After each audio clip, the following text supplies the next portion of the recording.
बिस्मिल्लाहिर्रहमानिर्रहीम। अस्सलाम वालेकुम। मैं हूं जवेरिया और आप देख रहे हैं जवेरिया फूड रेसिपीज़। आज मैं आपके लिए ज़र्दे की रेसिपी लेकर आई हूं, जिसको मैं दूध में बनाऊंगी।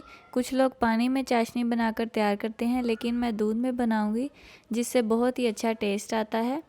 तो चलें इसे बनाना स्टार्ट करते हैं। सबसे पहले हम चावलों को बॉईल कर लेंगे। उसके लिए मैंने एक पैन में पानी बॉईल कर लिया है। उसमें डाल देंगे हाफ़ टी स्पून ज़र्दा रंग को डालकर अच्छे से मिक्स कर लेंगे।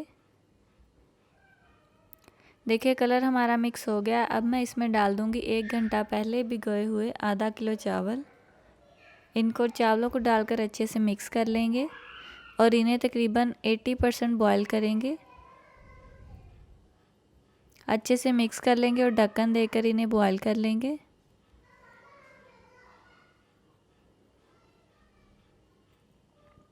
यहाँ पर देखिए चावल हमारे बॉयल हो चुके हैं। अब मैं आपको दिखाती हूँ कि किस तरह के होने चाहिए। आप इस तरह से चावल को पकड़कर अगर तोड़ें तो उसकी 3 कनियाँ बननी चाहिए। इस तरह से आप देख सकते हैं। अब हम इन्हें किसी टोकरी में डालकर इनका सारा पानी छान लेंगे और इन्हें साइड पे कर देंगे। अब हम एक पैन में डालेंगे हाफ़ कप ऑयल को अच्छे से गर्म कर लेंगे। गर्म करने के बाद इसमें डाल देंगे 15 से 20 दाने बादाम के, जिनका मैंने छिलका उतार लिया था। थोड़ी सी इसमें नारियल डाल देंगे। 15 से 20 दाने मेवे के, 15 से 20 पिस्ता, वो भी इसमें डाल देंगे और इन सब चीज़ों को थोड़ा सा भून लेंगे ऑयल में। तब तक भूनेंगे जब तक इस तरह से मेवा फूल नहीं जाता। मेवा देखे फूल चुका है। अब हम इसमें डाल देंगे 1 कप दूध के साथ ही इसमें डाल देंगे 1.5 कप चीनी को डालकर अच्छे से मिक्स कर लेंगे और चीनी को मेल्ट कर लेंगे। आधा किलो चावलों के लिए 1.5 कप चीनी मैंने इस्तेमाल की है। चीनी को मेल्ट कर लेंगे। यहाँ पर देखिए चाशनी हमारी तैयार हो चुकी है।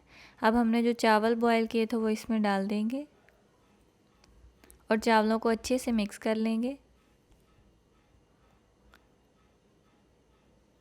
यहाँ पर देखिए चावल हमारे मिक्स हो चुके हैं। अब हम इनका सारा पानी खुश्क कर लेंगे। देखिए जिनका पानी खुश्क हो चुका है। अब हम इन्हें ढक्कन लगाकर 10 से 15 मिनट के लिए दम पे रख देंगे। यहाँ पर देखिए 10 से 15 मिनट हो चुके हैं। ज़र्दा हमारा तैयार है। देखिए कितना खिला खिला सा तैयार हुआ है, बहुत ही टेस्टी लग रहा है। ज़र्दा हमारा तैयार है। अब हम इसे डिश आउट कर लेते हैं। देखिए जी माशाल्लाह बहुत ही खूबसूरत सा और कलरफुल ज़र्दा हमारा तैयार है। देखिए कितना अच्छा कलर आया है और चावल देखिए कितने खिले खिले लग रहे हैं। आप भी ज़रूर ट्राई कीजिएगा और मुझे बताइएगा कि आपको ये रेसिपी कैसी लगी है। अगर आपको ये मेरी रेसिपी अच्छी लगी है तो मेरी इस वीडियो को लाइक करें और अपने दोस्तों के साथ शेयर करें और मेरे चैनल को सब्सक्राइब करना मत भूलें। मुझे इंस्टाग्राम पे फॉलो करें। नीचे डिस्क्रिप्शन बॉक्स में मैं लिंक दे देती हूँ, आप वहाँ पे जाकर मुझे फॉलो करें। मिलते हैं अगली वीडियो में, तब तक के लिए अल्लाह हाफिज़।